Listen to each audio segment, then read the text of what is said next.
പ്രിയപ്പെട്ട കുട്ടികളെ, പുതിയ രീതിയിലുള്ള ക്വസ്റ്റ്യൻ പേപ്പർ നമുക്കൊന്ന് പരിചയപ്പെട്ട് നോക്കാം. ആദ്യത്തെ ഇൻസ്ട്രക്ഷൻസ് ഒക്കെ നിങ്ങൾക്ക് അറിയാമല്ലോ. ആകെ 6 ചോദ്യങ്ങളാണ് ഉണ്ടാവുക. അതിൽ എ ഓർ ബി ക്വസ്റ്റ്യൻ വരുന്നതിൽ ഏതെങ്കിലും ഒരെണ്ണം ചെയ്താൽ മതിയാവും. അപ്പോൾ ഇവിടെ first question, given here are some statement about the picture. First one, 2/5 part of the circle is shaded, 1/3 part of the circle is shaded, 2/3 part of the circle is shaded, and 4/10 part of the circle is shaded. അപ്പോൾ ഇതിലേതോ ഒന്ന് രണ്ടെണ്ണം നമുക്ക് കറക്റ്റായിട്ടുള്ള ഉത്തരങ്ങളുണ്ട്. Choose the correct statement. ഇതിൽ one only correct, 1 and 4 are correct, 1 and 2 are correct, 4 only correct. ഇതിലേതാണ് correct എന്ന് നിങ്ങൾ കണ്ടെത്തണം. അതിന് എന്ത് ചെയ്യണം? നമ്മൾ ചെയ്ത് തന്നെ നോക്കണം. തന്നിരിക്കുന്ന അളവ് എത്രയാണ്? 144 ഡിഗ്രി ആണല്ലോ. അപ്പോൾ നമ്മൾ എന്ത് ചെയ്യണം? 144 ഡിവൈഡഡ് ബൈ 360 ചെയ്യണം. 144 ഡിവൈഡഡ് ബൈ 360 നമ്മൾ ചെയ്ത് വരുമ്പോൾ നമുക്ക് എന്ത് കിട്ടും? നമുക്ക് 2/5 എന്ന് കിട്ടും.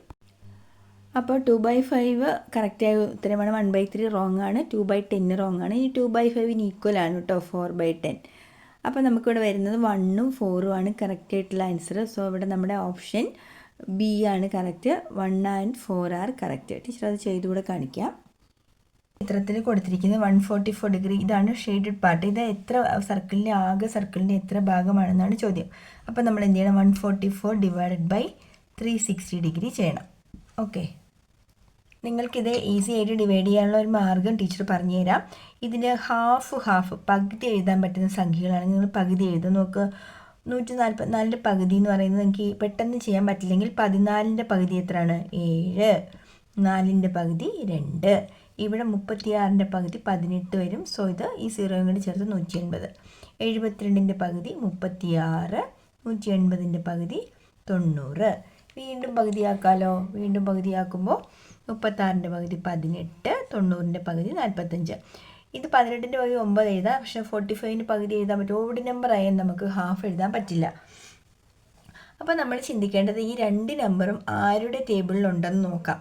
അപ്പോൾ നമുക്ക് പെട്ടെന്ന് നോക്കി 18, 45 ഒക്കെ കണ്ടപ്പോൾ ഒരു 9ൻ്റെ പട്ടികയിലുള്ളത് 3യുടെ ടേബിൾ ചൊല്ലി കട്ട് ചെയ്ത് വീണ്ടും ലെങ്തി ആയിട്ട് പോകുന്നേ ഉള്ളൂ. 9ൻ്റെ ടേബിൾ ആണെങ്കിൽ 9 2s are 18, 9 5s are 45. കണ്ടോ, നമ്മുടെ ഓപ്ഷൻ എ ആയ 2/5 പാർട്ട് ഓഫ് എ സർക്കിൾ വന്നു. ഓക്കെ, അതുപോലെ 2/5 ഈക്വൽ ആണ്. അതായത് ഒരു ഫ്രാക്ഷനെ ഒരേ നമ്പർ കൊണ്ട് താഴെ മുകളിൽ മൾട്ടിപ്ലൈ ചെയ്യുമ്പോൾ അത് ഈക്വൽ ഫ്രാക്ഷൻ ആവും. സോ ഇവിടെ ടീച്ചർ ഇവിടെ ഒരു 2 ഇട്ട് മൾട്ടിപ്ലൈ ചെയ്തു, ഇവിടെയും 2 ഇട്ട്. So 2 2s are 4 divided by 5 2s are 10. So 4/10 എന്നൊരു ഓപ്ഷൻ വന്നിട്ടുണ്ട്.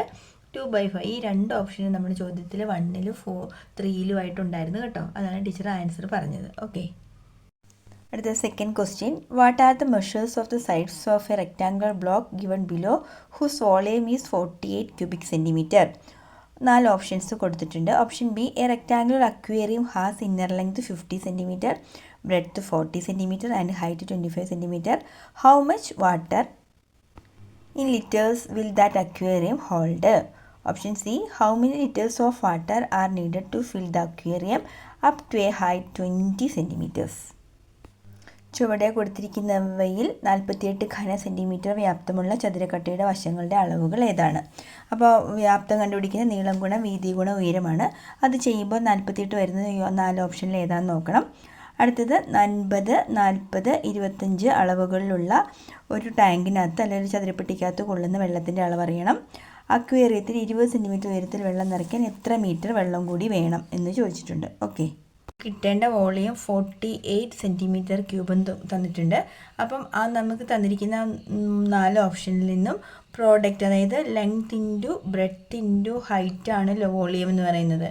നീളം ഗുണം വീതി ഗുണം ഉയരമാണ് എന്ത്? വോളിയം അഥവാ വ്യാപ്തം എന്ന് പറയുന്നത്. ഓക്കെ, അപ്പോൾ നമുക്കറിയാം ഇവിടെ ആൻസർ എന്താ? 48 എന്ന് കൊടുത്തത്. അപ്പോൾ ഓപ്ഷൻസിലെ ആ നമ്പേഴ്സിൻ്റെ പ്രോഡക്റ്റ് നമുക്ക് 48 സെൻറ്റിമീറ്റർ ക്യൂബ് കിട്ടണം. അപ്പം 6 × 4 × 2 6 4 24 × 2 ആണ് എന്ത്? 48 സെൻറ്റിമീറ്റർ ക്യൂബ്.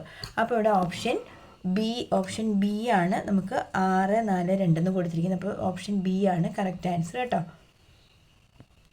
ഒരു റെക്റ്റാങ്കുലർ ഷേപ്പിലുള്ള ഒരു പാത്രത്തിൻ്റെ നീളം 50 സെൻറ്റിമീറ്റർ, വീതി 40 സെൻറ്റിമീറ്റർ, ഉയരം 25 സെൻറ്റിമീറ്റർ ആണെങ്കിൽ ആ പാത്രത്തിൽ അല്ലെങ്കിൽ ആ ടാങ്കിൽ അല്ല ആ ഒരു ഇതിനകത്ത് കൊള്ളുന്ന വെള്ളത്തിൻ്റെ അളവാണ് നമുക്കറിയേണ്ടത്. അപ്പോൾ ഇതിനകത്ത് കൊള്ളുന്ന വെള്ളത്തിൻ്റെ അളവെന്ന് പറയുന്നത് വോളിയം ഈക്വൽ ടു വ്യാപ്തം അല്ലെങ്കിൽ വോളിയം V ഈക്വൽ ടു 50 × 40 × 25, അതായത് 4×5 20 × 25 എന്ന് പറയുമ്പോൾ 50, 2 0 കൊടുത്തു 5000 സെൻറ്റിമീറ്റർ ക്യൂബാണ്. നമുക്കിതിനെ ലിറ്ററിലേക്ക് കൺവേർട്ട് ചെയ്യണം. ലിറ്ററിലേക്ക് കൺവേർട്ട് ചെയ്യാൻ എന്ത് ചെയ്താൽ മതി? ഡിവൈഡഡ് ബൈ 1000 കൊടുത്താൽ മതി കേട്ടോ. അതായത് 5000 ഡിവൈഡഡ് ബൈ 1000. ഈ 3 സീറോസ് വെട്ടിപ്പോയാൽ ബാക്കി എന്ത് വരും? 5 ലിറ്ററാണ് എന്ത് ഇതിനകത്ത് കൊള്ളുന്ന വെള്ളത്തിൻ്റെ അളവെന്ന് പറയുന്നത് 5 ലിറ്റർ ആക്കി. ലിറ്ററിൽ എഴുതുമ്പോൾ 5 ലിറ്റർ കേട്ടോ. 5 ലിറ്ററാണ് ഇതിനകത്ത് കൊള്ളുന്നത്. ഇനി അടുത്ത അവർ പറഞ്ഞിരിക്കുന്നത് ഈ പാത്രത്തിൻ്റെ നീളം 50, വീതി 40 ആണ്. 20 ഇത് 25 സെൻറ്റിമീറ്റർ ഉണ്ട്. ഇത് ഫുള്ള് 20 സെൻറ്റിമീറ്റർ ഉയരത്തിൽ മാത്രം നമുക്ക് വെള്ളം നിറച്ചാൽ മതി. അതായത് ഇത്രയും ഹൈറ്റിൽ വെള്ളം നിറച്ചാൽ മതി എങ്കിൽ എന്തോരം വെള്ളം ഇതിനകത്ത് കൊള്ളും എന്നാണ് ചോദ്യം. മനസ്സിലാവുന്നുണ്ടോ? അപ്പോൾ നമ്മൾ എന്ത് ചെയ്താൽ മതി?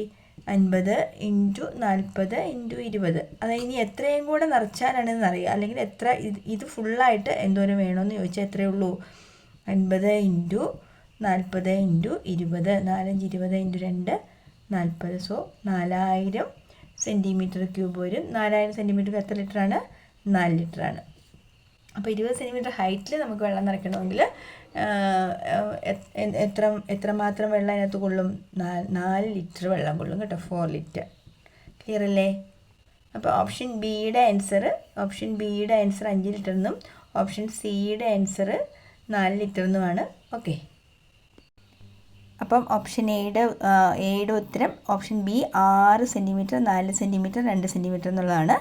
അടുത്തത് ഓപ്ഷൻ ബി എന്താ? Rectangle aquarium. അക്വേറിയത്തിൽ കൊള്ളുന്ന വെള്ളത്തിൻ്റെ അളവ് 5 ലിറ്ററാണ്. ഓപ്ഷൻ സിയുടെ അളവ് 4 ലിറ്റർ. ഓക്കെ. അടുത്തത് ചോദ്യം, another form of A fraction in column A is given in column B. Column എയിൽ 5/6, 3/4, 2/3 എന്ന് കൊടുത്തിട്ടുണ്ട്. കോളം ബിയിൽ 9/12, 18/12, 10/12. Which of the following is the correct match? അപ്പോൾ ആദ്യം തന്നെ നിങ്ങൾ എന്ത് ചെയ്യണം? ആ കോളത്തിലുള്ളതിൻ്റെ കറക്റ്റ് ആൻസർ ആദ്യം കണ്ടുപിടിക്കുക. കണ്ടുപിടിച്ചതിന് ശേഷം വേണം ABCD ഇതിലേതാണ് കറക്റ്റ് എന്ന് നോക്കാൻ. ഓക്കെ. അടുത്തത് option B, write the simplest form of 45/54, 32/72 എന്ന് ചോദിച്ചിട്ടുണ്ട്. If 20 liters of coconut oil is filled into 6 identical bottles, how many liters of coconut oil will be in each bottle? അപ്പോൾ നമ്മൾ എന്ത് ചെയ്താൽ മതി? 20 ലിറ്ററിനെ 6 കൊണ്ട് ഡിവൈഡ് ചെയ്താൽ മതിയാവും കേട്ടോ. 6 ഈക്വൽ പാർട്ടായിട്ട് കട്ട് ചെയ്യണമല്ലോ. ഇങ്ങനെ ആദ്യം ഒരു ക്വസ്റ്റ്യൻ കിട്ടുമ്പോൾ എന്താണെന്ന് അറിയാം അവിടെ പിള്ളേരെ ചെയ്യേണ്ടത്? 1 2 3 ഇതാണല്ലോ കിടക്കുന്നത്. അപ്പോൾ 5/6 ആദ്യം നമുക്ക് ഈക്വൽ ഫ്രാക്ഷൻസ് ഒക്കെ നമ്മൾ പഠിച്ചിട്ടുണ്ടല്ലോ. അപ്പോൾ 5/6നെ ഈക്വൽ ഫ്രാക്ഷനാക്കി നോക്കുക. 2 കൊണ്ട് മൾട്ടിപ്ലൈ ചെയ്താൽ 2 5s are 10, 6 2s are 12. അപ്പോൾ 10/12 എന്നൊരു ഓപ്ഷൻ ഇവിടെ ഉണ്ടെങ്കിൽ A3 ആണ് മാച്ച്. അടുത്ത നമ്മുടെ കയ്യിലുള്ളത് എന്താണ്? മുഴുവൻ ഇത് വന്നില്ലെങ്കിൽ നമ്മൾ അടുത്തോടെ എഴുതി നോക്കിയാൽ മതിയായിരുന്നു കേട്ടോ. അടുത്ത എന്താ? 3/4. ഇവിടെ നമ്മൾ എന്താ ഈക്വൽ ഫ്രാക്ഷൻ ആക്കുക? 3 3s are 9, 4 3s are 12. കണ്ടോ? ഇതിന് ഞാൻ 3 ഇട്ട് ആദ്യം നമ്മൾ എന്ത് ചെയ്യും? ആദ്യം നിങ്ങൾ ടീച്ചർ ഇപ്പം പെട്ടെന്ന് അങ്ങ് പറഞ്ഞു, നിങ്ങൾ 3യുടെ ടേബിളിൽ 3 2s are നോക്കി. 3 2s are 6/4 2s are 8. 6/8 എന്നൊരു ഓപ്ഷൻ ഇല്ല. ഉടനെ നമ്മൾ എന്ത് ചെയ്തു? അതിനെ 3 ഇട്ട് മൾട്ടിപ്ലൈ ചെയ്ത് നോക്കി. 3 3s are 9 വന്നു, 4 3s are 12. അപ്പോൾ 9/12 ഇവിടെ ഉണ്ടെങ്കിൽ ഇതാണ് അടുത്ത ആൻസർ. അപ്പോൾ അടുത്ത് എന്താ? 2/3 ആണ് ബാക്കി മിച്ചം നിൽക്കുന്നത്. അപ്പോൾ എന്ത് ചെയ്തു? നമ്മൾ 2/3യുടെ 2ൻ്റെ ടേബിൾ ചൊല്ലി. 2 2s are 4, 3 2s are 6. 4/6 ഇതിനകത്തില്ല. 2 3s are 6, 3 3s are 9. 6/9 ഇതിനകത്തില്ല. അടുത്ത എന്താ? 2 4s are 8, 3 4s are 12. 8/12 ഇവിടെ ഉണ്ട്. അപ്പോൾ ഇതാണ് മാച്ച്. അപ്പോൾ എന്താ? എക്ക് മാച്ച് A3, അടുത്തത് B1, അടുത്തത് C2. അപ്പോൾ അങ്ങനെ ഒരു ഓപ്ഷൻ ഉണ്ട്. ഓപ്ഷൻ ബി ആണ് നമ്മുടെ കറക്റ്റ് ആൻസർ. ഇട്ടത് ഓപ്ഷൻ ബി ആണ് കറക്റ്റ് ആൻസർ. ക്ലിയർ അല്ലേ? അടുത്ത ചോദ്യം സിംപ്ലസ്റ്റ് ഫോം ആക്കാനല്ലേ? 45/54 ഉണ്ട്, 32/72. ഇതിന് രണ്ടിൻ്റെ സിംപ്ലസ്റ്റ് ഫോമാണ്. അപ്പോൾ സിംപ്ലസ്റ്റ് ഫോം ആക്കാനുള്ള ഈവൻ നമ്പറാണെങ്കിൽ നമുക്ക് എളുപ്പമാണ് പിള്ളേരെ. ഈവൻ നമ്പറാണെങ്കിൽ ഇതിൻ്റെ പകുതി ഹാഫ് എഴുതിയാൽ മതി. 32ൻ്റെ പകുതി 16, 72ൻ്റെ പകുതി 36, വീണ്ടും പകുതി 16ൻ്റെ പകുതി 8, 36ൻ്റെ പകുതി എത്രയാണ്? 18, വീണ്ടും പകുതിയാക്കി 4/9. ഓഡ് നമ്പർ എത്തിയാൽ നമുക്ക് ഇനി ഹാഫ് ആക്കാൻ പറ്റില്ല. അവിടെ കൊണ്ട് പ്രോബ്ലം നിർത്താം. ഇതാണ് ഇതിൻ്റെ സിംപ്ലസ്റ്റ് ഫോം. ഇവിടെ കണ്ടോ, ഇത് ഓഡ് നമ്പർ, ഇത് ഈവനും. അപ്പോൾ നമുക്ക് പകുതിയാക്കാൻ പറ്റില്ല. അപ്പോൾ നമ്മൾ ശ്രദ്ധിക്കേണ്ട കാര്യം ഈ 2 നമ്പറും ആരുടെ ടേബിളിലുണ്ടെന്ന് നോക്കുക. നിങ്ങൾക്ക് അറിയാവുന്ന ഏതെങ്കിലും ടേബിളിൽ ഈ നമ്പർ ഉണ്ടല്ലേ? അതായത് നമ്മൾ എന്താ പറയുക, നമ്മൾ ലീസ്റ്റ് കോമൺ മൾട്ടിപ്പിൾ എന്ന് അതുപോലെ കോമൺ ഫാക്ടർ HCF എടുക്കണം. അപ്പോൾ ഹൈസ്റ്റ് കോമൺ ഫാക്ടർ നമ്മൾ എടുക്കുമ്പോൾ 3 വരും. അതിനേക്കാൾ കുറച്ചുകൂടെ വലിയ നമ്പർ എടുത്താൽ 9 ടേബിളിലുണ്ടല്ലോ, 9 5s are. അപ്പം ചൊല്ലുന്ന ടേബിളിൻ്റെ നമ്പർ നമ്മൾ മനസ്സിൽ വെച്ചിട്ട് ഏത് നമ്പർ ചൊല്ലുമ്പോഴാണ് 45 വരുന്നത്, 9 ആണ് എടുത്തതെങ്കിൽ 9 5s are. അപ്പോൾ ആ 5 ഇവിടെ എഴുതി. 9 എന്താണ് 54, 9 6s are 54. അപ്പം ഏറ്റവും സിംപ്ലസ്റ്റ് ഫോമായി ഇത് എന്താണ് 5/6. ക്ലിയർ അല്ലേ? അപ്പം ഇതാണ് ഇതിൻ്റെ ആദ്യത്തിൻ്റെ ആൻസർ. രണ്ടാമത്തത് 4/9. അടുത്ത ക്വസ്റ്റ്യൻ എന്താണ് പറഞ്ഞിരിക്കുന്നത്? 20 ലിറ്റർ വെള്ളം എന്തായിരുന്നു, പാലോ? ഞാൻ ക്വസ്റ്റ്യൻ മറന്നുപോയല്ലോ. 20 ലിറ്റർ വെള്ളത്തിന് അല്ലെങ്കിൽ പാലിനെ നമ്മൾ 6 ഐഡൻറ്റിക്കൽ ബോട്ടിലാക്കണം, 6 കുപ്പികളിലാക്കണം. ഇങ്ങനെയുള്ള 6 കുപ്പികളിലേക്ക് ഒരുപോലെ നമുക്ക് ഒഴിക്കണമെങ്കിൽ നമ്മൾ എന്ത് ചെയ്യണം? 6 ആയിട്ട് ഇതിനെ ഭാഗിക്കണം അല്ലേ? അപ്പോൾ 20/6 ആണ്. 6 3 18, റിമൈൻഡർ 2. അപ്പോൾ എന്ത് വരും? എല്ലാത്തിലും 3 3 ആയി. 3 3 3 3 3 നോക്കിയാൽ 3 3 6 3 9 3 12 3 15 3 18 ലിറ്റർ ആയി. ബാക്കി 2 ലിറ്റർ ഉണ്ടല്ലോ. 2 ലിറ്ററിനെ നമ്മൾ വായിക്കുമ്പോൾ നമ്മളെങ്ങനെ ഇത് വരുന്നത്? ആൻസർ 3 ഇവിടെ എഴുതി, റിമൈൻഡർ 2 ഇവിടെ എഴുതി, ഫ്രാക്ഷൻ ഇവിടെ എഴുതി. ഇനി 6ഉം 2ഉം സിംപ്ലസ്റ്റ് ഫോം ആക്കാമല്ലോ. പകുതി എഴുതി എന്ത് വരും? 2ൻ്റെ പകുതി 1, 6ൻ്റെ പകുതി 3. 3 1/3 ലിറ്ററാണ് ഓരോ പാത്രത്തിലും വരുന്ന വാട്ടറിൻ്റെ അളവ്. ഓക്കെ.